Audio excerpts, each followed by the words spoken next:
Bien, buenas noches. De manera formal a todos. Los que puedan activar la cámara lo agradezco porque me complace mucho poder compartir con ustedes. Les doy la bienvenida a aquellos que no tuve la oportunidad de tenerlos por determinadas razones en el encuentro anterior. Igual que le expresé a Isaac, por favor, ustedes traten de observar la clase, anotar las ideas esenciales, la bibliografía que yo fui ofreciendo en la medida que se desarrollaba el encuentro, y con muchísimo gusto, si tienen alguna duda, o bien nos comunicamos por WhatsApp o realizan las anotaciones necesarias para poder dialogar y reflexionar en la próxima clase. ¿De acuerdo? ¿Les parece bien? Bueno, entonces yo, con ayuda de los que estuvieron, voy a recordar algunos de los contenidos que abordamos de manera tal que los que no pudieron estar, pues se vayan familiarizando con algunas de las ideas que estuvimos tratando. A ver, ¿quién recuerda algunos de los conceptos, algunas de las ideas que estuvimos trabajando de manera colectiva? A ver, ¿quién se anima? Y por favor, comparte ideas. Vamos. ¿De qué estuvimos hablando? ¿Nadie recuerda? Son tan desmemoriados. Yo no puedo creer eso. Arriba.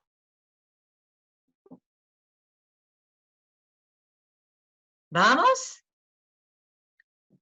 ¿De qué hablamos? ¿Vamos? A ver, Luis. Ya, ¿cómo está, licenciada? ¿Qué tal, Luis? Un gusto saludarle. Muy bueno, gracias por participar. Estábamos hablando del término competencia, ¿no? El origen, a qué se refiere, ¿no? Tal vez podríamos decir que se refiere a hacer algo de manera integral, donde se desarrolla la destreza, ¿no? Y así varios términos, ¿no? También cómo es un proceso complejo, ¿no? Exacto. Y habíamos visto de cómo es el saber ser, el saber conocer y el saber hacer, ¿no? Bien.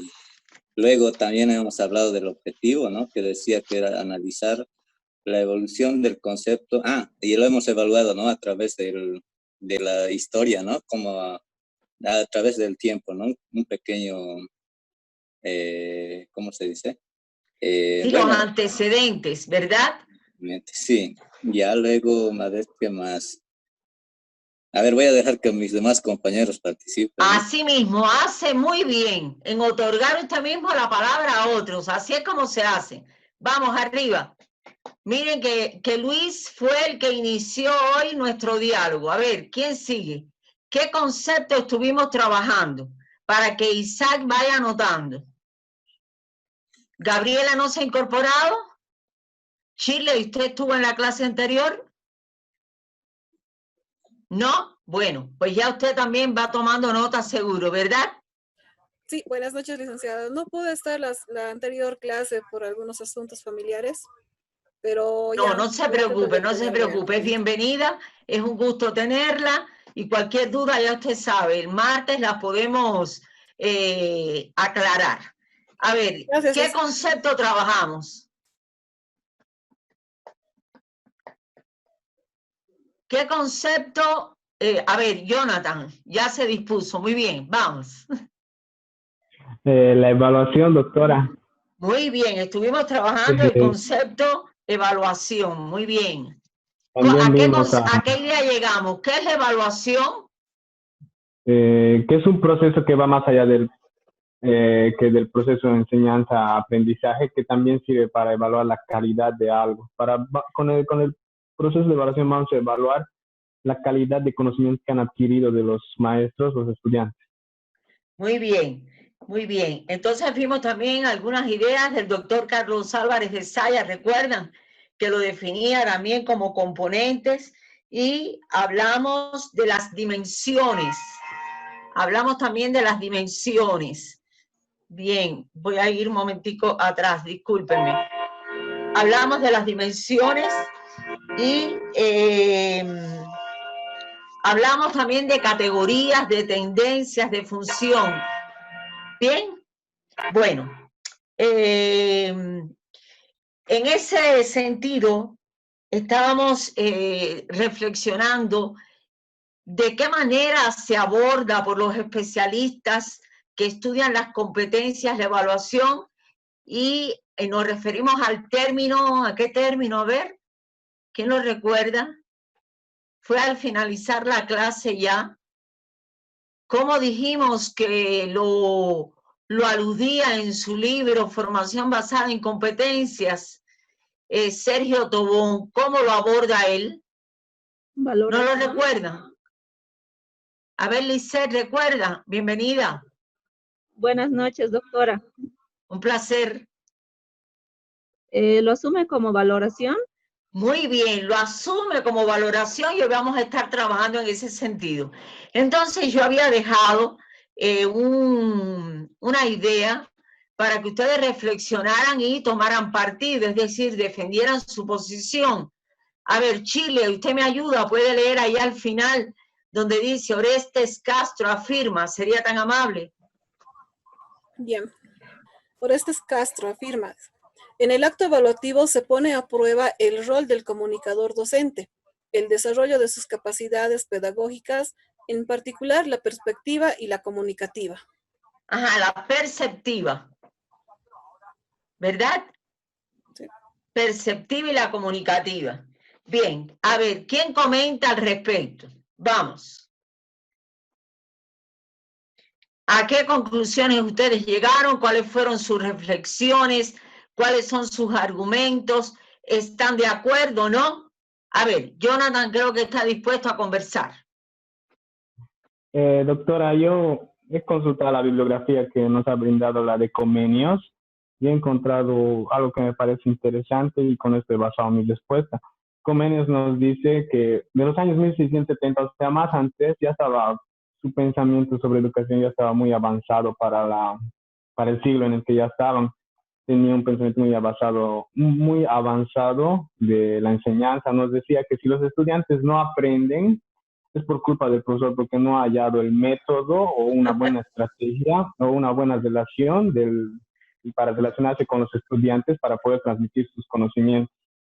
También Ángel Díaz de Barriga he podido ver algo y nos dice que en la actualidad existen algunos docentes como siguen enseñando el modelo tradicional de enseñanza y nos dicen que lo dejan así, o sea, el docente pasa a ser una clase magistral, da una conferencia, no da oportunidad de que los estudiantes colaboren, participen y todo eso, y al momento de evaluación, al final, al tomar la nota o colocar una calificación a los estudiantes, dice que en caso de que tengamos 10 estudiantes, 5 se han reprobado, dice, se queda así, o sea, no avanza más allá. Mis estudiantes 5 han reprobado, será porque ellos no han estudiado. No se centra en cambiar la estrategia de enseñanza, no hace retroalimentación, no identifica el por qué ha fallado, por qué no ha podido hacer que la mayoría o más del 80% de los estudiantes puedan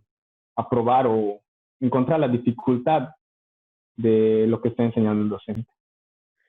Jonathan, le agradezco muchísimo su intervención, pero me gustaría también que usted me dijera qué piensa al respecto, qué usted cree. ¿Qué usted piensa? A ver, remóntese a su niñez, sus profesores. ¿Qué usted piensa en ese sentido? ¿Cómo se comporta actualmente esta situación y qué usted cree? ¿Es verdad lo que dice Pimienta Castro de que el docente tiene que ser un buen comunicador, por ejemplo? Porque dice, se pone a prueba el rol de comunicador docente. ¿Cuáles son sus consideraciones? Porque además usted se ha informado, consultó la bibliografía que yo orienté, lo cual le agradezco muchísimo. Sí, doctora, afirmo lo que dice Orestes Castro, porque cuando estaba en la vida estudiantil ya vi ese caso y también en la vida universitaria, que hace mucho la comunicación en el aula para transmitir los conocimientos y para identificar los fallos del estudiante. Muy bien. A ver, otra intervención, otra opinión a propósito de la idea que yo les dejé. Vamos, ¿quién tiene su criterio?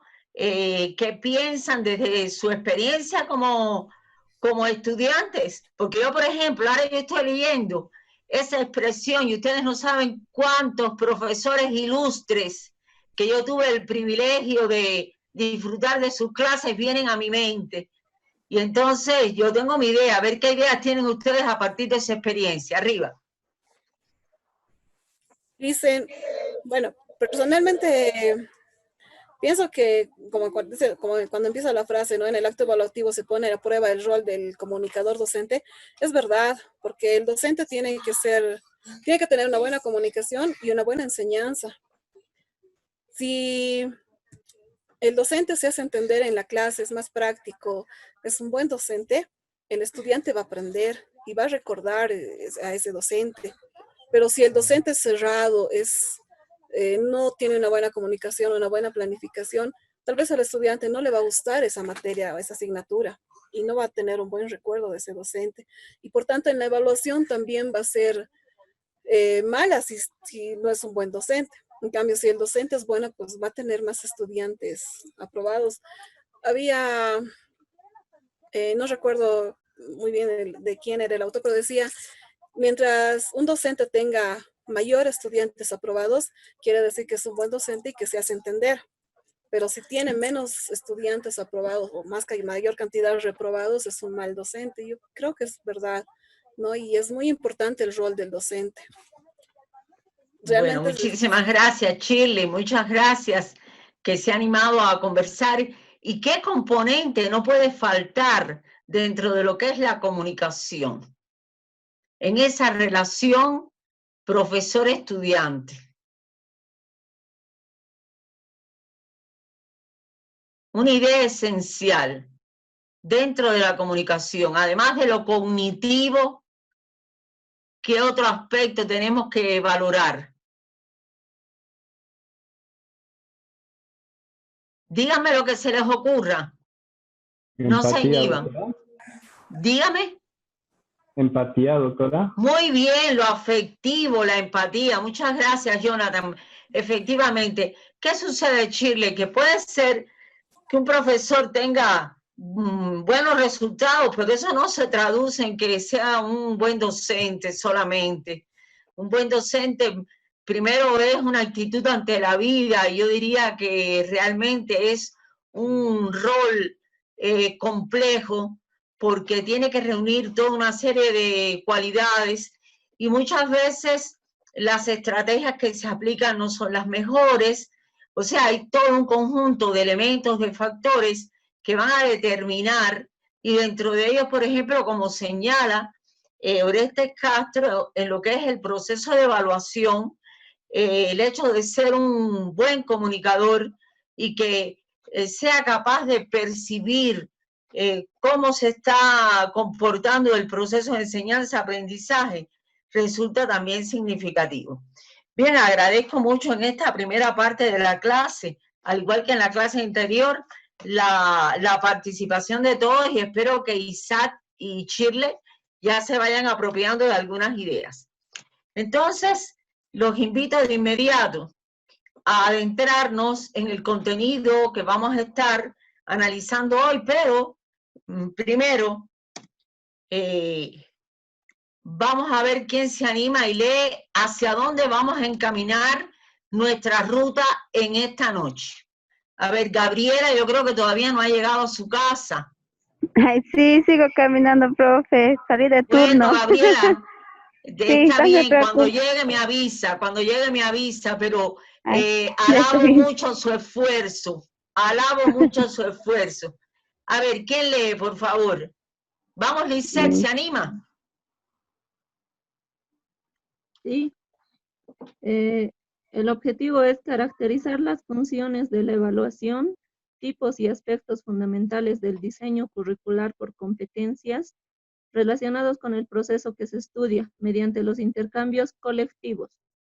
Muy bien, ya ustedes saben que para mí eso constituye una esencia en nuestros encuentros, que es el hecho de que podamos dialogar, compartir, reflexionar, que ustedes planteen dudas, que intercambiemos ideas, porque me interesa retroalimentarme de los saberes que ustedes poseen. Vamos a observar las siguientes imágenes y ustedes, por favor, con sus palabras me dicen cuál ustedes creen que es la función. ¿De acuerdo? Bien, vamos a observar la primera. A ver, ¿cuál es la función? Bombear sangre, oxigenar el Muy organismo. bien, hacer que la sangre, ¿verdad?, circule por todo el organismo. Muy bien, gracias, Jonathan. Tengo ahí un gran auxiliar en Jonathan. Bien, seguimos. ¿Qué función tenemos ahí? Otro que no sea Jonathan, por favor.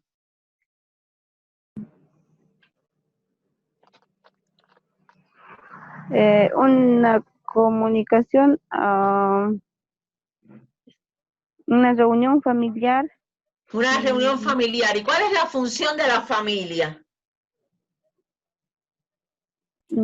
Estar unidos. ¿Y cuál más? La A ver, comunicación Isaac. en familia. La comunicación, la comunicación permanente con la familia. ¿Y qué más, Gabriela? Además de la comunicación. Tener afecto, emocionales. Ajá, muy bien. ¿Qué más? A ver, Gabriela, su familia, sus padres, ¿cuál es la mayor responsabilidad que han tenido para lograr que usted sea una persona útil, incorporada a la sociedad, con intereses de superación, que incluso usted va por la calle caminando y me va escuchando a mí? ¿Qué ha hecho su familia? Transmitir valores. Transmitir Más que todo valores. valores. ¿Y qué más? Ajá. Vamos a buscar otro término más amplio, más plural. Principios y valores, doctora. ¿Y qué más, Isaac? A ver, más plural. ¿Cómo se le llama todo eso? Cuando una familia transmite principios, valores, constituye un paradigma, ¿qué decimos? Que la familia está ¿qué? Díganme lo que se les ocurra. ¿Perdón? No le escucho. Integración. Familia. Ajá. Sí, pero ¿qué está haciendo esa familia que está integrada? ¿Qué está haciendo? ¿Qué hicieron sus padres con ustedes? Educar. Muy bien, Isaac. Educar, educar, formar. Esa es la función de la familia. Y ahora con esta imagen que yo les propongo.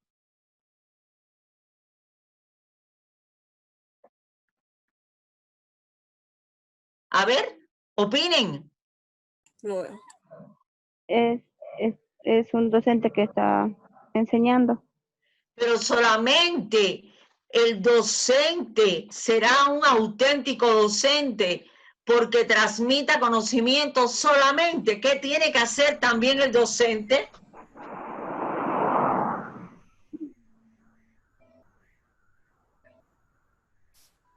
Imparte conocimientos y los estudiantes adquirimos los conocimientos mediante la comunicación. Además, Isaac, ¿y qué más debe realizar un docente?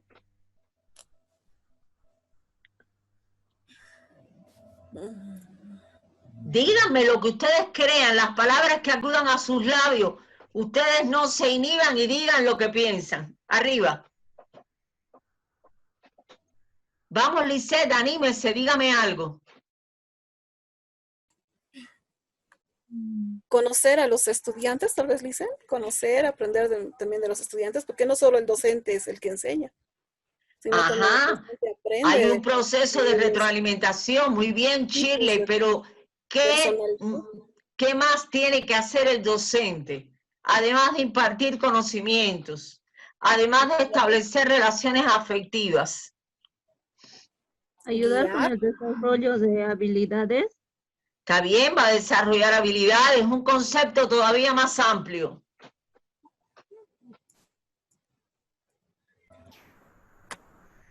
Ser un guía o acompañante del estudiante en el proceso de enseñanza-aprendizaje, tal vez. Muy bien, me interesa mucho eso de guía. Pero bien, cuando un profesor reúne todas esas condiciones que ustedes están mencionando con gran acierto, ¿qué está haciendo ese docente? Está enseñando. ¿Y qué más? Más allá de enseñar. También evalúa. Más allá de evaluar. Transmite conocimientos. Más allá de transmitir conocimientos. Arriba. Formar al estudiante. Así, exactamente, Shirley, formar, preparar para la vida, Si no, cualquiera se puede parar delante de un aula, pero la aspiración es máxima, preparar a los ciudadanos de un país para la vida. Imagínense ustedes qué clase de reto.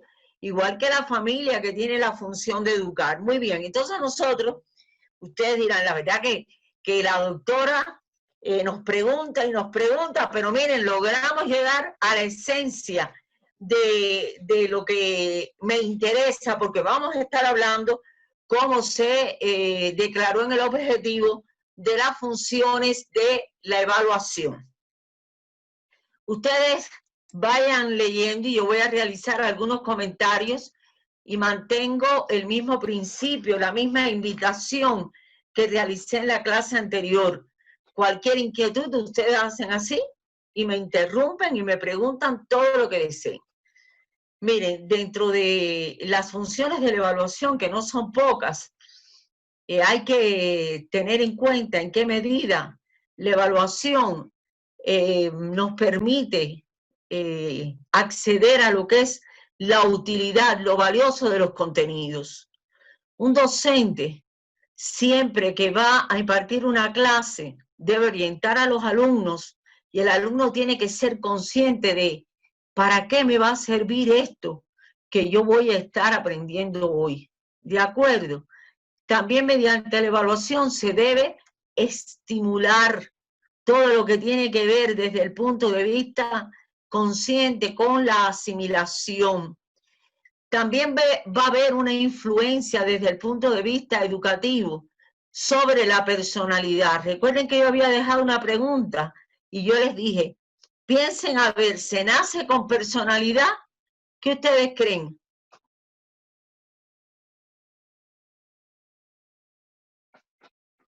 Arriba. Vamos, díganme lo que piensan. ¿Se nace con personalidad? Piensen cuando ustedes nacieron, la foto. A ver, Gabriela. Buenas noches, Licen, ¿cómo está? Le habla Hola. Peter. Peter, ¿qué tal? Bienvenido, ¿cómo estás? Sí, no pude estar en la anterior clase por estos problemas por nuestro problema del COVID, pero ahora estamos aquí. Pues bienvenido y sí. además me complace mucho. Lo que usted estaba hablando ahora de la pregunta, yo creo que uno no nace, uno lo forma eso. Muy bien, exactamente, es como dice Peter, no se nace con personalidad, la personalidad se va formando en el transcurso de nuestra vida sobre la base de todo lo que hemos venido conversando al inicio de la clase a propósito de la función que va a desempeñar la familia y la función que va a desempeñar la escuela, la institución. También, fíjense que otra de las funciones de la evaluación es la solución de los problemas y la importancia que tiene que seamos capaces de aplicar. ¿Recuerdan cómo comenzamos la clase pasada con la foto de Usain Bolt? ¿Recuerdan? Corriendo y después vimos la foto de una directora de orquesta, etcétera. Bien, la solución de los problemas y el saber aplicar esos conocimientos que adquirimos. Muy bien, si no hay dudas, ustedes saben, me interrumpen, no hay ninguna dificultad en eso. Entonces, vamos a ver funciones de la evaluación según diferentes autores. Por ejemplo, según Georgina Navarrete, que es muy buena autora, tiene libros, desde mi punto de vista, realmente valiosos para aquellos que les interese, como el caso de Jonathan, y me imagino que todos pueden tomar notas de la autora, Georgina Navarrete. Ella, cuando se refiere a la evaluación, habla de la función instructiva, sin duda, de la función educativa, que yo diría que es esencial, porque en el proceso de evaluación nosotros tenemos que ser capaces de educar a nuestros estudiantes a través de dicho proceso. Ya bien llámense evaluación o valoración, como es el término que se asume desde la teoría de las competencias. La función también de diagnóstico, porque cuando nosotros, por ejemplo, recibimos un grupo nuevo de estudiantes, siempre aplicamos un diagnóstico. ¿Con qué objetivo? Bueno, saber cuáles son las debilidades, cuáles son las potencialidades que tienen nuestros alumnos, y por lo tanto la evaluación cumple con esa función de diagnóstico. También va a cumplir con una función, con la función de que es el desarrollo, poder ampliar las posibilidades a partir de un proceso también de retroalimentación que se puede producir. Y por último, y eso también lo habíamos abordado en la clase anterior, la función de control. Esto es según esta autora. Hay otros autores, como es el caso de, nuevamente, de Orestes, que habla de la función pedagógica, es decir, una función formativa que coincide de alguna manera con la función educativa que declara Navarrete, función innovadora, porque lo vamos a ver en la próxima clase, diferentes estrategias de evaluación desde esta visión de las competencias. Y fíjense cómo también este autor hace referencia a la función de control. De acuerdo, entonces esto es relacionado con las funciones que muchas veces no sabemos diferenciarlas o no sabemos expresarlas. Lo tenemos en nuestra mente, pero no es que nos cuesta trabajo traducirlo en palabras. Ahora bien, desde la valoración, recuerden que en la intervención que realizó, ahora no recuerdo si fue Jonathan, no recuerdo quién fue, que habló de, creo que fue Lisette, que hizo referencia a que en el caso de Sergio Tobón no habla precisamente de evaluación en todo el libro. Algunas veces se refiere a evaluación, pero llega a definir este proceso como valoración. Y desde la valoración, este autor se refiere a la formación, un término que hemos venido manejando desde el inicio de nuestro encuentro. A ver, ¿quién se anima y lee? Isaac, ¿me ayuda? Y usted lee lo que está reflejado en la pantalla, por favor. Claro que sí, doctora. Formación. Brindar retroalimentación a los estudiantes, los docentes en torno a cómo se están desarrollando las competencias establecidas para un determinado curso o programa, logros alcanzados y qué aspectos son necesarios para mejorar. A ver, Isaac, ¿qué usted interpreta de lo que ha leído? ¿A qué se refiere ese objetivo de la formación? Bueno, yo, según mi perspectiva, sí, doctora, es, bien claro lo dice, ¿no? El docente debe hacer retroalimentación para que los estudiantes, o sea, captemos o desarrollemos mejor nuestras competencias, ¿no? En un determinado curso o programa, que podamos asimilar y captar mejor. Ajá. Y cuando se está cumpliendo esta función de formación, ¿cuál será el objetivo? A ver, Isaac, ¿qué usted cree? Imagínese usted como profesor durante un aula. delante de un aula. O sea, de que los alumnos, o sea, la mayor cantidad de estudiantes capten mejor lo que yo estoy transmitiendo, o si en este caso, si no logran captar, hacer una retroalimentación. Ajá. Y solamente Isaac está pensando desde el punto de vista cognitivo, desde los saberes. ¿Qué otro aspecto también es importante dentro del proceso formativo?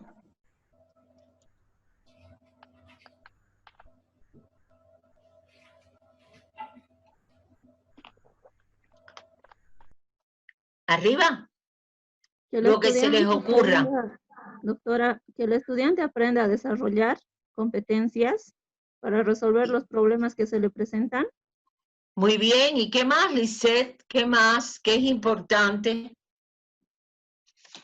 Cuando ustedes estén frente a un aula, porque miren, cualquiera se puede preparar muy bien, muy bien, muy bien, y dice, bueno, yo voy a dar una clase de historia, y transmite el conocimiento, pero ¿se habrá cumplido el objetivo y será una buena clase? ¿Qué elemento hay importante ahí dentro de la clase por el cual el profesor tiene que estar al tanto, velando y que está ahí siempre presente? ¿Qué función?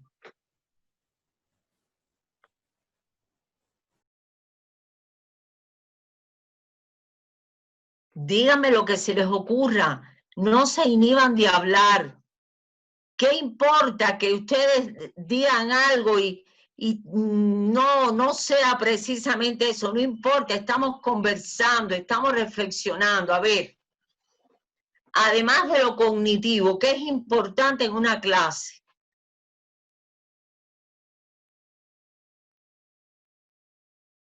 El diagnóstico. ¿Perdón? El diagnóstico. No, más allá de lo que pueda hacer un diagnóstico, Lisette, en una clase. Fíjense que estoy pensando en grande, estoy pensando en algo más plural.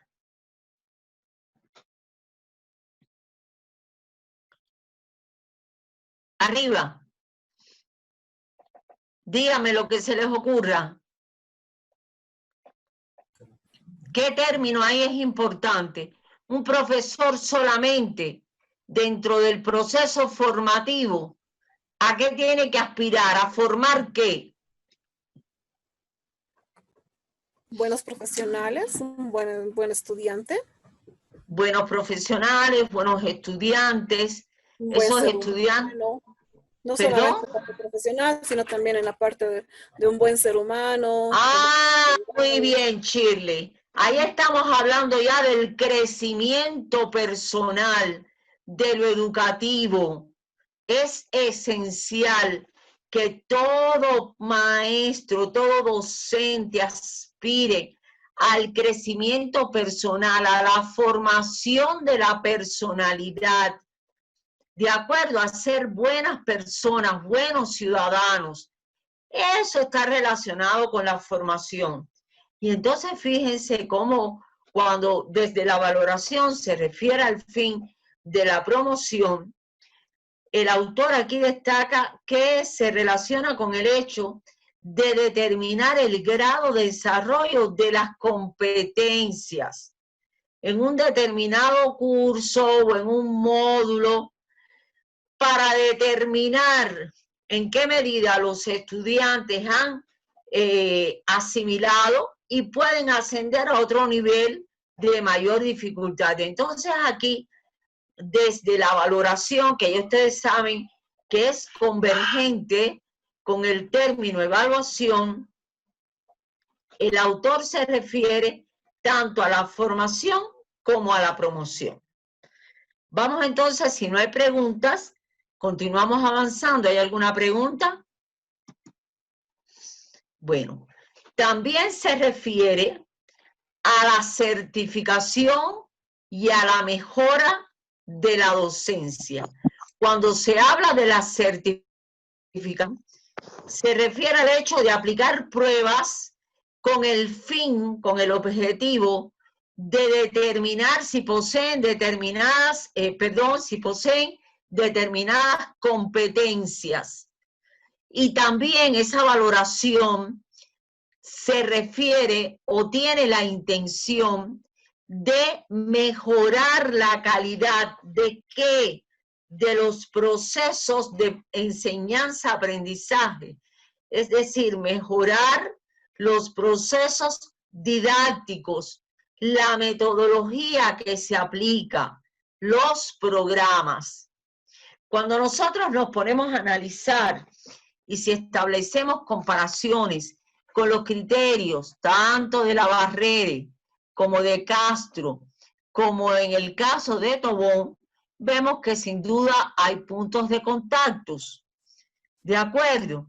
Entonces, eso es algo importante, que es una habilidad que debemos desarrollar, que es establecer comparaciones y ver cuáles son los puntos de convergencia y en qué medida algunos establecen diferencias en lo que es cualquier concepto, cualquier idea que se esté trabajando. Entonces hemos visto ya desde la valoración también a qué se refiere.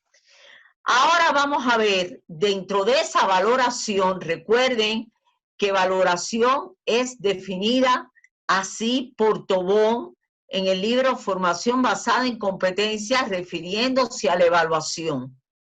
Y él aborda los ejes centrales y vamos a ir leyendo uno a uno. A ver, ¿quién me lee el primero? Vamos, porque yo no me voy a pasar hablando toda la noche ni nada de eso. Aquí va a hablar todo el mundo. Arriba. Vamos. A ver, Darwin. Gracias. De retroalimentación mediante el cual los estudiantes, docentes, instituciones educativas y la sociedad obtienen información cuantitativa y cualitativa sobre el grado de adquisición, construcción y desarrollo de las competencias. Bien, a ver, Darwin. Fíjense que ese eje central dice nocional, es decir, viene de noción. A ver, ¿a qué se refiere? ¿Cuál es la idea central en ese párrafo que usted ha leído, Darwin? ¿Qué usted cree? ¿A qué se refiere? Tal vez en la adquisición de, bueno, cómo desarrollarse uno en el proceso de enseñanza-aprendizaje, tal vez. Muy bien. Exacto, ahí está la esencia. Muy bien, ahí está la esencia, Darwin. Muchas gracias. En el desarrollo de toda una serie de competencias que van a incluir destrezas, habilidades, el saber hacer, el saber conocer, ¿recuerdan? Es decir, todo eso tributa a el proceso de enseñanza-aprendizaje. Muy bien, Darwin. ¿Quién me lee la segunda? El segundo eje.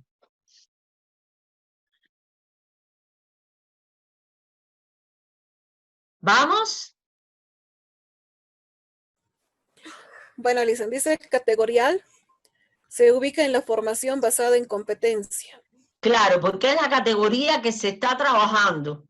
Estamos trabajando dentro de las competencias, el valor ese de categorial, y es la categoría de competencias. A ver, Chile, usted también me lee caracterización, por favor. Dice, caracterización, procedimiento dinámico multidimensional que tiene en cuenta tanto el proceso como los resultados.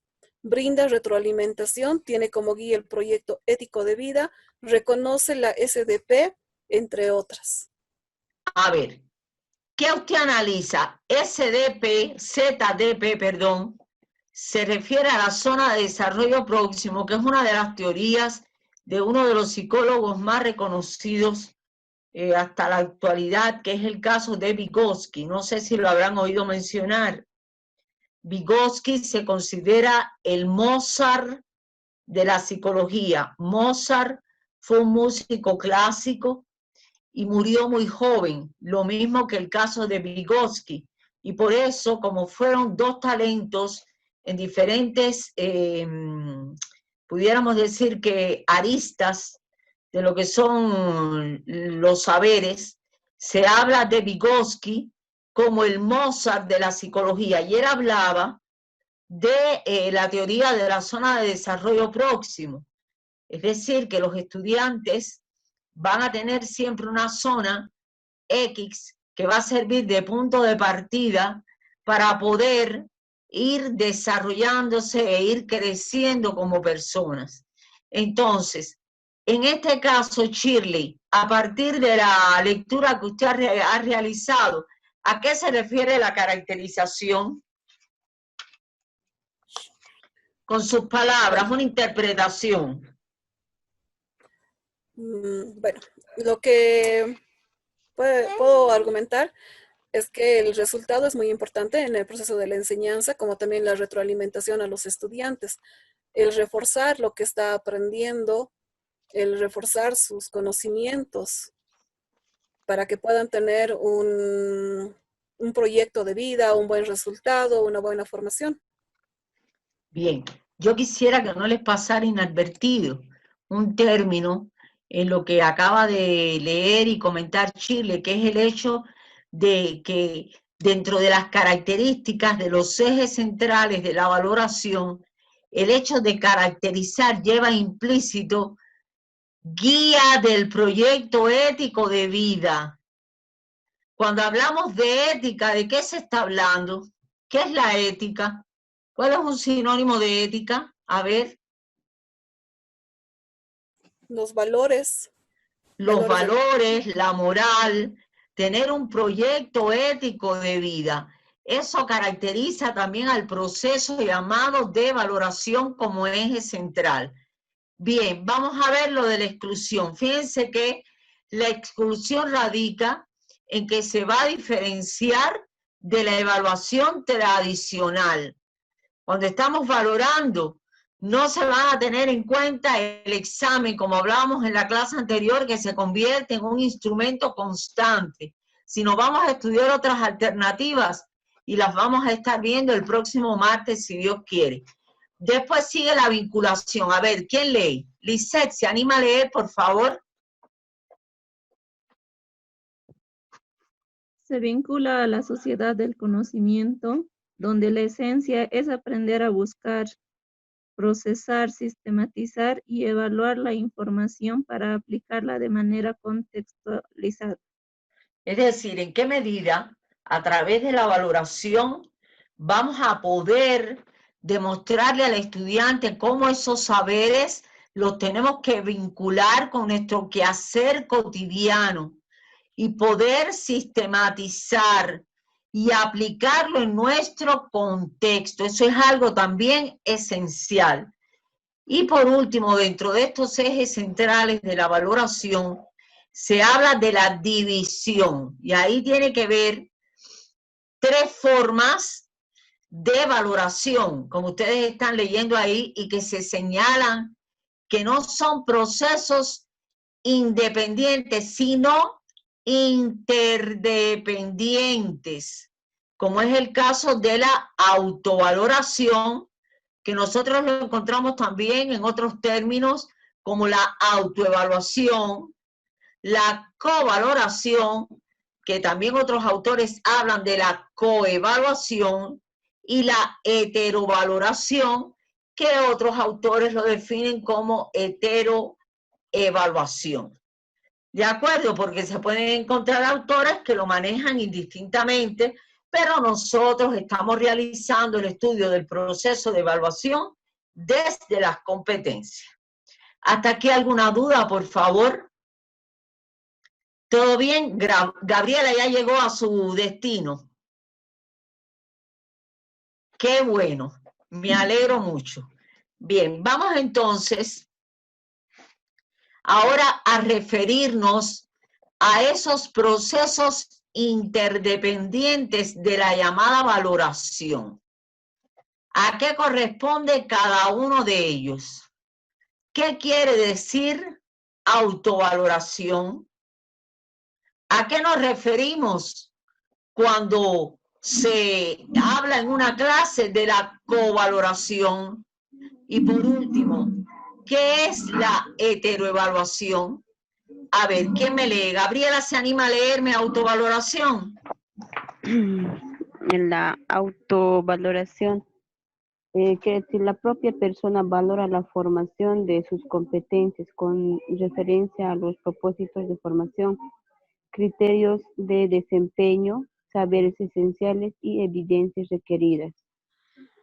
La palabra auto ya nos da una idea, es la propia valoración que va a hacer la persona. Cuando uno es consciente de las carencias que tiene y de las potencialidades de las cuales dispone. A eso se refiere uno de esos procesos que va a estar incluido dentro de la valoración, dentro de lo que estamos abordando, que son las competencias. Ser capaces nosotros mismos de autovalorarnos. Vamos a ver a qué se refiere la covaloración. A ver, Jonathan, se me perdió. Vamos. Covaloración. Los estudiantes valoran entre sí sus competencias de acuerdo con criterios previamente definidos. Requiere de explicar a los estudiantes la importancia de los comentarios, generar un clima de confianza, motivar hacia la aceptación de los comentarios, evitando críticas no constructivas, asesoramiento para valorar logros y dificultades junto al lenguaje a usar. A ver, Jonathan, ¿cómo usted me lo diría con sus palabras? ¿En qué consiste la covaloración? Fíjense que ya hablamos de autovaloración y ahora estamos hablando de covaloración. A ver, ¿cuál es la esencia, Jonathan? Hacer una valoración se refiere a trabajar, es algo parecido a trabajar en equipo, algo así lo veo. Muy bien, pero ¿y qué le llama la atención de esa explicación? ¿No le llama algo la atención? A recalcar la importancia de todo lo que están aprendiendo los estudiantes. ¿Y qué más, Jonathan? Siga leyendo. No realizar las críticas. En vez de eso hay que motivarlos para que sigan participando. Por eso se dice críticas no constructivas. Miren, hay un autor que yo admiro mucho. Yo diría que es un ilustrado. Su nombre es José Martí. Y hablo de él en presente porque por lo menos en mí está presente. Y él decía lo siguiente, escuchen qué interesante. Criticar no es morder, ni tenaciar, ni clavar en áspera picota. Es señalar con noble intento el lunar, que de alguna manera, ahora no recuerdo la parte final, afecta la obra. Fíjense cómo dice, criticar no es morder ni tenaciar. O sea que cuando nosotros criticamos, tenemos que hacerlo de manera asertiva, a partir de la comunicación. No nos debe pasar inadvertida esta idea. Entonces, por último, tenemos la heteroevaluación. A ver, ¿quién me lee?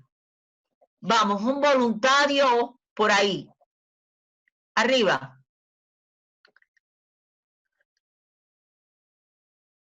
No me dejen así en ese silencio. Esas zonas de silencio me afectan. Vamos. A ver, ¿quién va a leer? Peter, vamos. Ya, gracias. Heterovaloración. Valoración que se realiza una persona de las competencias de otra. Proceso de comprensión que desde la complejidad implica para el docente colocarse en el lugar del estudiante, sin perder el propio lugar como profesional. Debe reconocer el aprendizaje del estudiante, por pequeño o grande que sea, teniendo en cuenta la multidimensionalidad.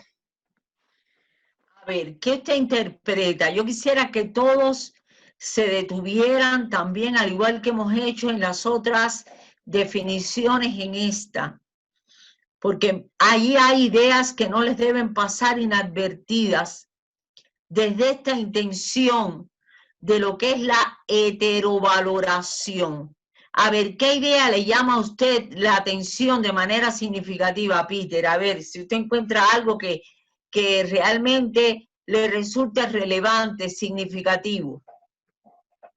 Aquí lo que veo, lo que he estado viendo es una valoración, dice que se realiza de una persona, o sea, digamos, yo valoro a otra persona viendo cómo es su capacidad, sus competencias y sacamos, no sé, una información de esa persona, digamos. Viendo también esto, implica también que el docente también se pone en lugar del estudiante y trata de mejorar, digamos, ¿no? Ayudar, colaborar a que el estudiante pueda no sé, si tiene alguna dificultad, poder superarla. Eso es lo que entendí. Exacto. Miren, piensen ustedes cuántas veces tal vez ustedes han llegado al aula y no están en disposición de evaluarse por X motivos, porque no se sienten bien, porque han tenido un problema. Y entonces, ese día tal vez el resultado no es el mejor, pero el profesor tiene que ser capaz de ponerse en lugar del alumno primero, porque la evaluación es un proceso. Yo no puedo evaluarlos a ustedes porque hoy, por ejemplo, alguien no intervenga en la clase. Yo tengo que tener en cuenta toda la evolución, todo lo que es el proceso. Por eso es tan importante, como bien señalaba Peter, el hecho de que el profesor se coloque en la posición del estudiante sin perder su condición de guía del proceso y que siempre es oportuno estimular, reconocer, aunque sea algo elemental, la evolución del estudiante. Esto muchas veces, piensen ustedes, cuando eran niños. Yo creo que lo mencionábamos en la clase pasada. El hecho de que desde el punto de vista comunicativo un maestro no se dirija correctamente a un niño. Tal vez ustedes están pensando ahora en algún maestro que en un momento determinado utilizó una frase que no fue la mejor. Y entonces ahí hay un proceso de comunicación donde el profesor no está cumpliendo con su función. Y en este caso de la heteroevaluación, resulta de extraordinaria importancia, como se está señalando ahí, el proceso de comprensión, que desde la complejidad, sin duda que la comprensión también es un proceso complejo. Entonces, acabamos de abordar, de interpretar tres procesos que se dan relacionados, que son la autovaloración, la covaloración y la heterovaloración. Vamos ahora a ver, vamos a conversar sobre los pasos generales en todo proceso de valoración. Fíjense que son 4 procesos.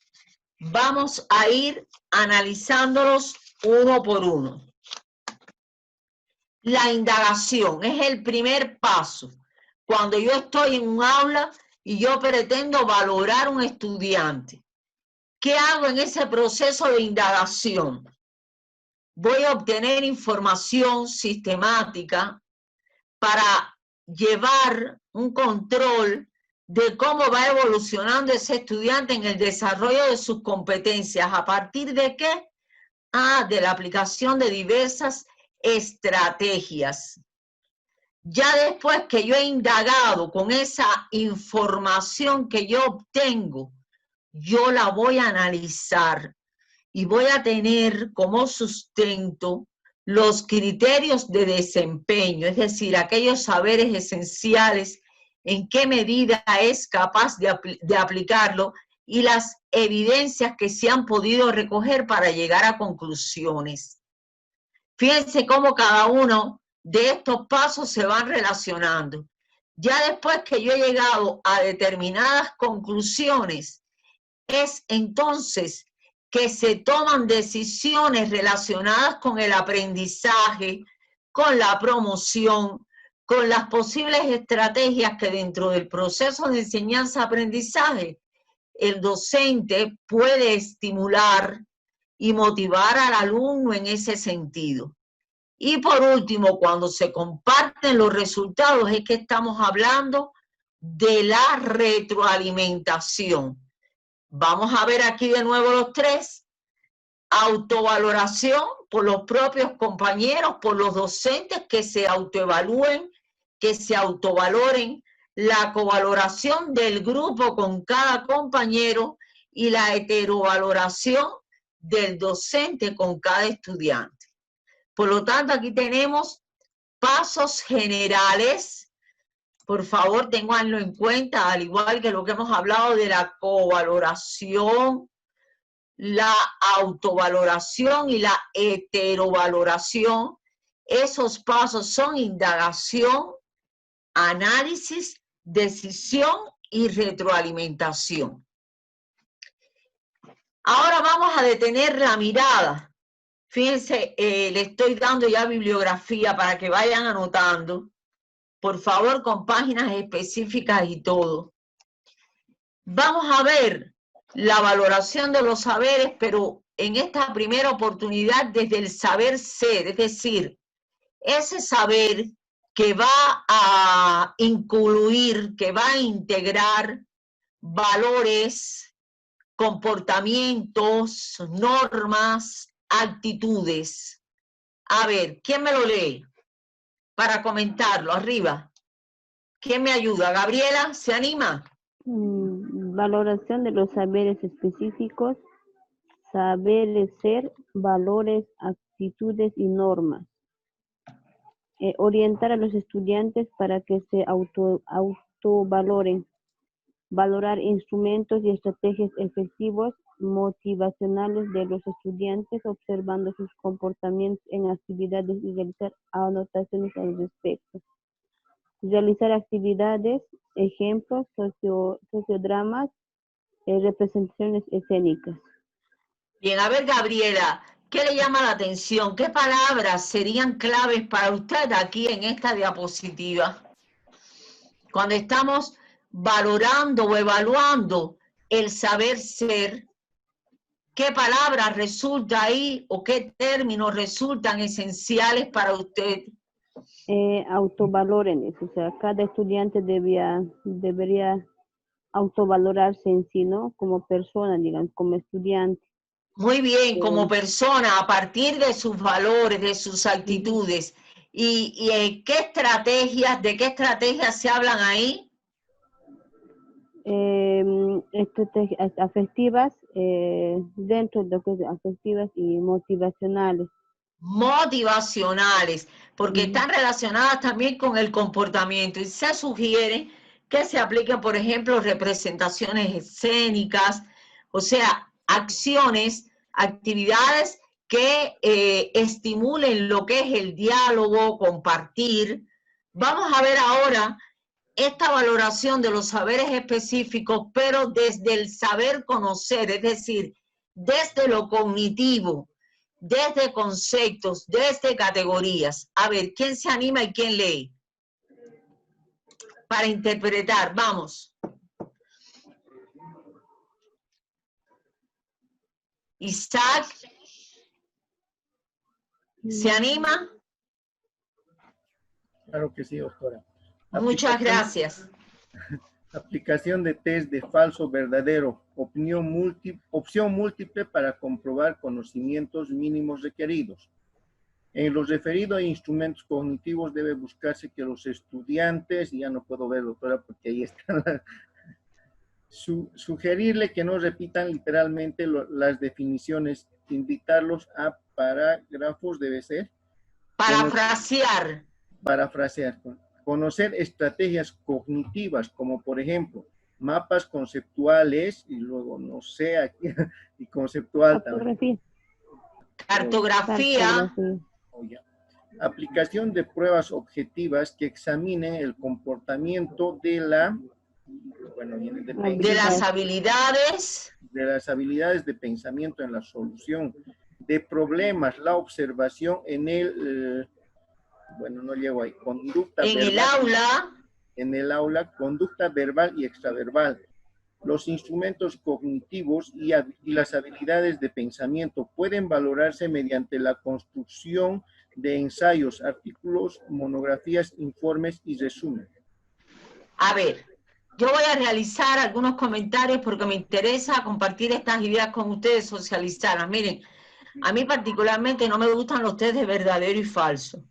A mí me parece que eso muchas veces se utilizan distractores y los alumnos cometen errores teniendo los saberes, ¿no? Teniendo los conocimientos. Hay que saber construir muy bien los test de verdadero y falso, las opciones múltiples, de forma tal que no se introduzcan distractores, es decir, elementos que puedan llevar a los alumnos a una respuesta que no sea la correcta.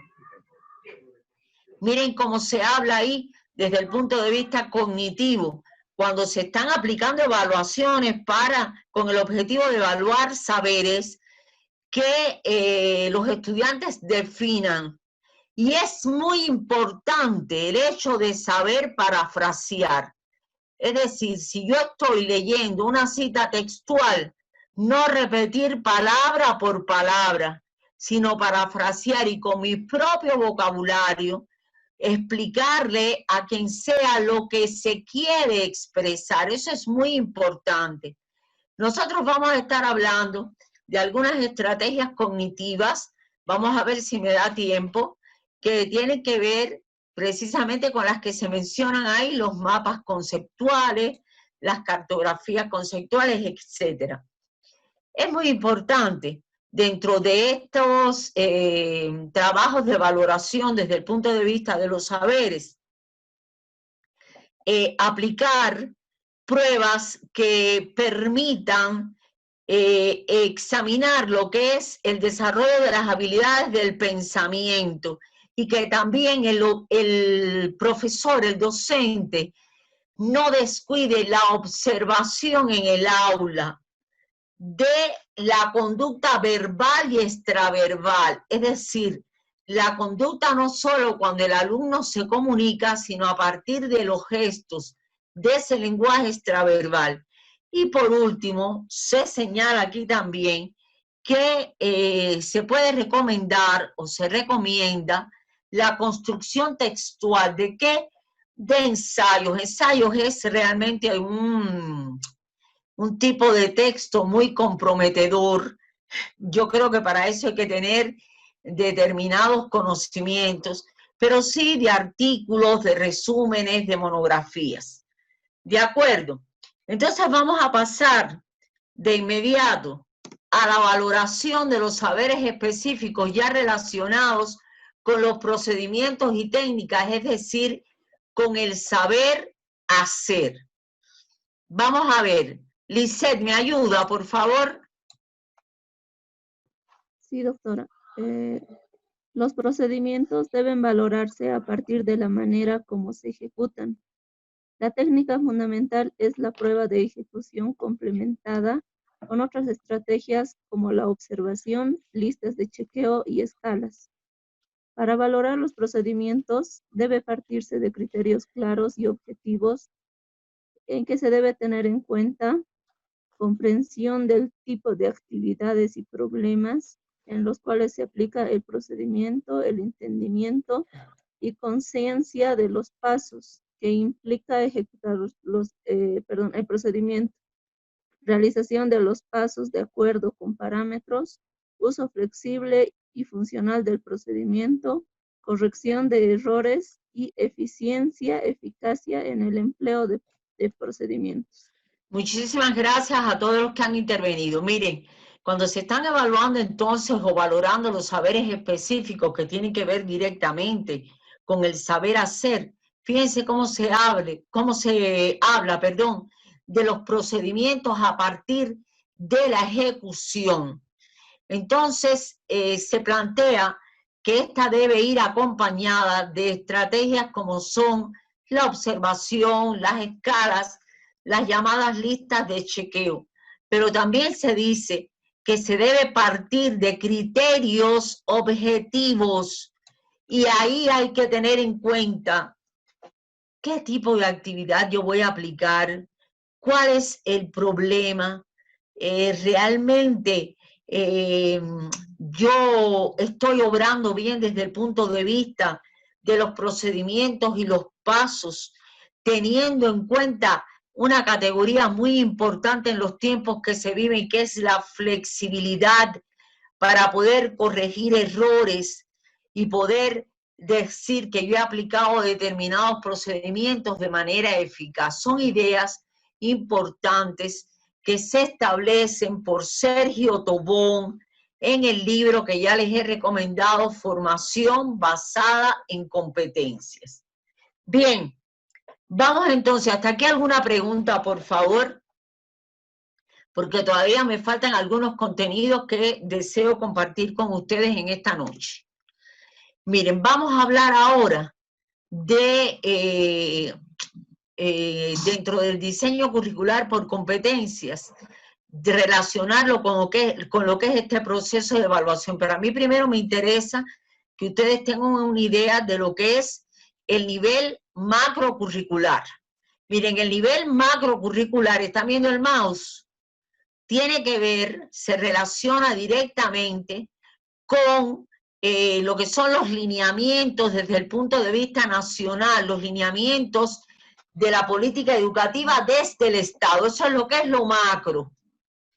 El nivel meso está relacionado con los centros educativos, con las unidades educativas. Pero todo esto es un proceso, pudiéramos decir, derivado uno del otro. No se divorcian. El nivel macro está relacionado con el meso, que es la institución educativa. Ustedes vayan leyendo en la medida que yo voy hablando.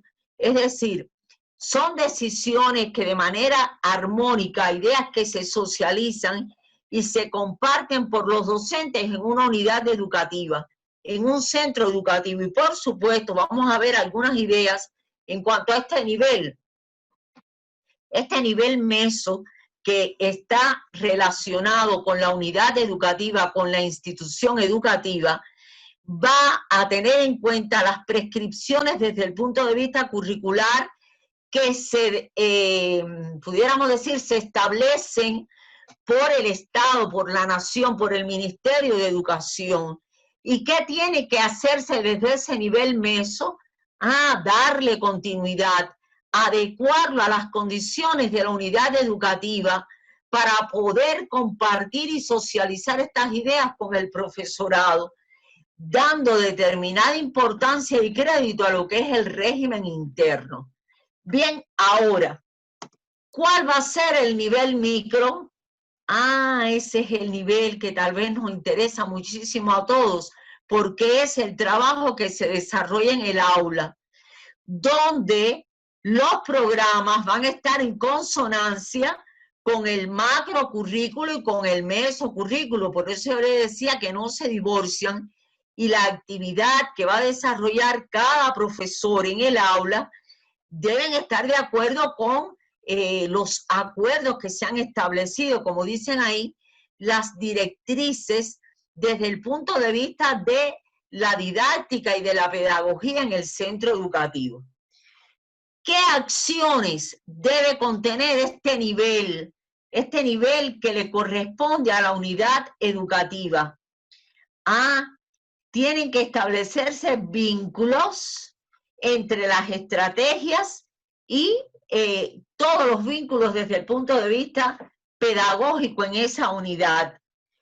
¿Cómo voy a concebir, cómo se va a diseñar el proceso de evaluación dentro de lo que es el aprendizaje, dentro de lo que es la enseñanza y los resultados? Esto lo tenemos que ver a nivel micro, es decir, a nivel de la institución educativa. Y por lo tanto, cada cátedra, cada docente tiene que tener una planificación. O sea, vamos a tener en cuenta el nivel macro a nivel de Estado, el nivel mesocurricular a nivel de la unidad educativa y el nivel micro que tiene que ver ya con el trabajo de aula. ¿Claros hasta ahí? ¿Se ha entendido? Bien. Entonces, miren, yo les estoy mencionando aquí bibliografía. En el caso del currículo, en cuanto a los ejes de la construcción del currículo, hablándolo desde la complejidad. Recuerden que la complejidad es una teoría que tiene como sustento el hecho de poder establecer relaciones donde se establecen toda una serie de vínculos multidimensionales, multireferenciales, que implican movimiento.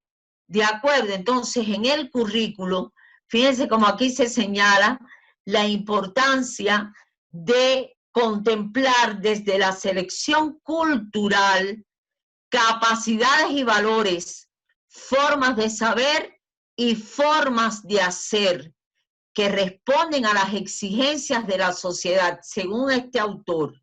Ahora bien, según el doctor Carlos Álvarez de Saya, definiendo currículum y a propósito de los ejes en la construcción del currículum, miren cómo él lo define. Como un resultado, a mí me gusta muchísimo esta definición, del proceso que mediatiza el mundo de la vida con el mundo profesional, con su cultura propia, con el mundo de la escuela. Es como si se extendiera un puente entre lo que es la vida y el mundo profesional, el mundo de la escuela. ¿De acuerdo? Entonces, esta definición realmente yo, por eso les anoto ahí la referencia en el libro Gestión Educativa. Por favor, anoten a los que les interese el tema.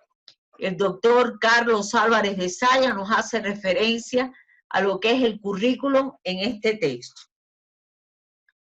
Ahora bien, miren, se plantea que en los ejes de la construcción del currículum desde lo complejo hay que tener en cuenta lo que yo les acabo de decir, tanto lo curricular como lo didáctico, en qué medida, es decir, esa malla amplia donde se diseñan las diferentes asignaturas, cómo se relacionan el mundo de la escuela con el mundo de la vida. Esa idea es esencial y por eso la reitero, que a través del diseño curricular vamos a impulsar lo que es la innovación educativa para provocar los cambios que son necesarios en cuanto a la formación del estudiante y las demandas de la sociedad. Y por último, miren aquí desde lo complejo, cómo se deben promover, implementar, aplicar estrategias que permitan que todos los miembros de la institución educativa asuman un pensar complejo. ¿Y cómo va a ser esto? Ustedes se pueden preguntar.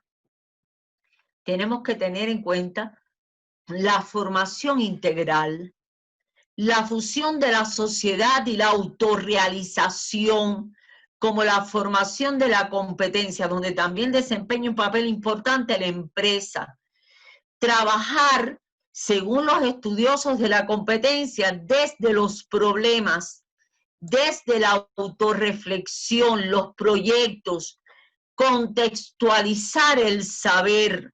Como yo les decía hace unos minutos, queridos estudiantes, lo multidimensional de la realidad, saber comprender lo que nosotros queremos conocer y enfrentar de manera estratégica la incertidumbre. En este minuto no estamos sumidos en la incertidumbre. Nosotros podemos predecir lo que va a suceder. ¿Alguno de nosotros tiene idea de cuándo va a terminar esta tormenta que tomó al mundo por sorpresa? Y miren cómo aquí desde los ejes, de la construcción del currículo de lo complejo se habla de ser capaces de afrontar la incertidumbre. Esa es una de las ideas capitales del pensamiento complejo. Vamos entonces rápidamente. Yo voy a ir comentando las ideas esenciales. Todavía nos quedan unos minuticos. En cuanto al diseño curricular por competencias y evaluación. A ver, ¿quién me lee la primera para yo poder descansar unos minuticos? A ver, ¿quién me ayuda? Cada una de las estrategias que compone el currículo debe establecerse con una perspectiva de ajuste a los cambios y requerimientos del entorno, de acuerdo con la continua evaluación que se lleve a cabo desde lo institucional y desde la práctica pedagógica cotidiana. Pasos flexibles para alcanzar los resultados. A ver, la esencia de esta idea es que cuando se está trabajando en el diseño curricular por competencias vinculadas con lo que es la evaluación o valoración, hay que estar dispuesto a ser flexibles. ¿Qué quiere decir? A realizar cambios, adaptarse a la realidad que estamos viviendo. Ahora no ha habido que hacer cambios. ¿Cómo se está desarrollando el proceso de enseñanza-aprendizaje? De manera presencial. No, son más virtuales. Virtuales, ¿se dan cuenta? Ahí está la flexibilidad. Les estoy vinculando este discurso con nuestra realidad. A ver, ¿qué dice lo segundo? ¿Qué me ayuda? Las competencias constituyen un eje orientador de las actividades pedagógicas, didácticas y de evaluación. Bueno, eso no requiere ningún comentario, realmente está explícito ahí. Fíjense cómo después le señalan, no señalan, que cuando estamos trabajando el diseño del currículo por competencias es necesario tener en cuenta determinadas evidencias para poder calificar de alguna manera la idoneidad de los criterios y en qué medida podemos evaluar el rango de las competencias de cada persona y que esa valoración de las competencias consiste en determinar lo que es el grado de formación de estas en cada uno de los estudiantes, pero que hay que tener los llamados criterios de desempeño y saberes esenciales. Vamos entonces a ver actividades que se pueden programar para su cumplimiento. A ver, ¿quién lo lee, por favor? Diseño y ejecución de un plan de valoración basado en técnicas e instrumentos, teniendo como referencia los criterios de desempeño y las evidencias. Seguimos. Vamos a leerlos todos y después yo realizo un comentario, por favor. Ya, seguimiento al desempeño del estudiante en la realización de las actividades y resolución de problemas desde una perspectiva cuantitativa y cualitativa. 3. Asesoría al estudiante para que él valore su aprendizaje y su autorregule, autovaloración, teniendo como base los componentes de la competencia. 4. Realización de covaloración con los compañeros y heterovaloración, valoración docente y de otras instancias. 5. Retroalimentación continua al estudiante sobre la formación de sus competencias. Es decir, para poder concebir el currículum desde esta perspectiva de las competencias, miren las actividades que sugieren los estudiosos del tema. Es decir, diseñar y ejecutar, planes donde se van a tener como referencias los criterios de desempeño y las evidencias que se van acumulando, que tenemos que seguir al estudiante cuando realiza las actividades, observarlo, cómo es capaz de resolver un problema. Y también es necesario asesorar al estudiante para que él valore su aprendizaje y se autorregule, es decir, se esté autovalorando. También es necesario no descuidar algo de lo que veníamos hablando durante todo nuestro encuentro, lo que es la covaloración y la heterovaloración. Y por último, la importancia que tiene el proceso de retroalimentación. A ver, miren, teniendo en cuenta lo que hemos abordado en esta clase, ¿cuál ustedes creen, a su juicio, de manera general, que sean los aciertos y desaciertos que actualmente se manejan en cuanto a lo que es la evaluación o la valoración. ¿Cuáles son los criterios de ustedes? ¿Cuáles son los aciertos? ¿Cuáles son los desaciertos? ¿Solamente ven desaciertos? ¿Solamente ven aciertos? ¿Qué ustedes creen?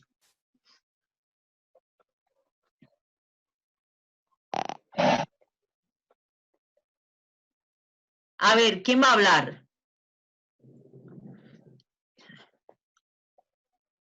¿Qué ustedes piensan? Los que tienen hijos, ¿cómo ustedes ven este proceso de evaluación o de valoración actualmente? ¿Es necesario que haya cambios? ¿O tenemos que seguir históricamente con la aplicación de los exámenes, por ejemplo? ¿Qué es lo más tradicional? Generalmente, cuando vamos a evaluar, se aplica un examen. ¿Qué ustedes creen? ¿Existirán otras posibilidades para poder valorar a partir de las competencias? ¿Qué opinan ustedes?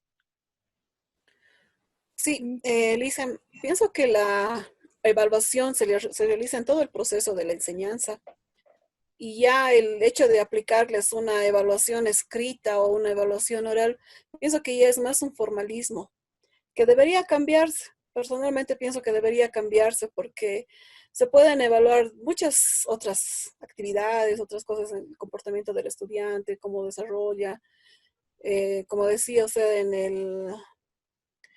el SER también se califican cómo son los estudiantes, ¿no? Entonces, pienso que debería cambiarse es el formalismo de aplicar una evaluación escrita. Muy bien, Chile, le agradezco. Exactamente, tenemos que pensar en otras alternativas y de eso vamos a estar hablando en la próxima clase. Vamos a estar hablando de estrategias de valoración desde el punto de vista de las competencias para que ustedes vean que esto no se resume a estar aplicando pruebas constantemente. Miren cómo nosotros hemos estado conversando y reflexionando y no obligatoriamente pensar en el examen rígido, sino en otras alternativas, como también señala Chile. Bueno, yo les voy a proponer, por favor, Jonathan, lo que yo le había prometido, mire a ver si se puede hacer una captura de pantalla, diferentes autores que usted me había preguntado, qué otros autores abordan competencias.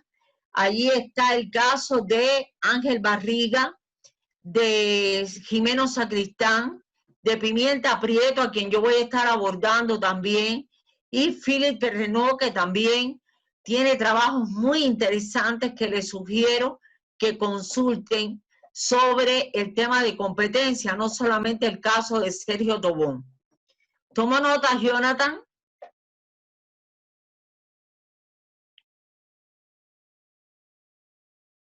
¿Jonathan? Se fue Jonathan, yo creo. Bueno, por favor, el que le interese que haga captura de pantalla. Esto él me lo pidió y yo cumplí y aquí lo estoy trayendo. Para el próximo encuentro, por favor. Yo sé que me he pasado unos minuticos, pero ya voy a terminar. Les ofrezco disculpas. Miren, para el próximo encuentro deben consultar este libro que lo van a encontrar fácilmente en internet. Tienen el día de mañana, el sábado, el domingo y el lunes. Y miren lo que yo les pido, que consulten el libro que yo estoy orientando, Formación basada en competencias, de Sergio Tobón. Lo pueden bajar de internet sin ninguna dificultad, está en formato PDF. Si no, yo se los hago llegar para que realicen anotaciones de las palabras claves e interpreten la idea que yo extraje de ese texto. Deben prepararse para argumentar su respuesta oralmente, es decir, que ustedes, como siempre, yo aspiro a que lleven la batuta de la clase. La idea es la valoración En este caso puede ser, saben que también se habla de evaluación, no puede tener como objetivo diferenciar a los estudiantes competentes de los no competentes. Y miren las páginas que les recomiendo que lean. Por favor, anoten, tómenle una foto a la pantalla como ustedes desean. Estoy dando unos minutos para que puedan anotar. De todas formas, si no, lo pueden ver en la clase que se está grabando y yo lo voy a subir a la plataforma. ¿Les parece bien? Bueno, ¿alguna pregunta, alguna inquietud, algún comentario? ¿Todo se ha entendido? Yo sé que he transmitido mucha información, pero bueno, son ideas esenciales que nos van a acompañar y entonces el próximo martes ya vamos a estar hablando de estrategias de valoración por competencia, pero vamos a partir de las reflexiones de ustedes a propósito de esta idea que les estoy dejando. Vuelvo a preguntar, ¿tienen alguna duda? ¿Desean realizar alguna pregunta? Bien, entonces, como les dije en la clase anterior, para mí es un gusto, ojalá que para ustedes también. Cuídense, que esto es un mensaje esencial en los momentos que estamos viviendo y que tengan un excelente fin de semana. Muchísimas gracias. Muchas gracias, Lice. Doctora, gracias, doctora. Nos vemos el martes, si Dios quiere. Que Hasta luego, tengan hasta buenas luego. noches. Gracias, buenas noches. Se cuida. Hasta luego, profe Franz.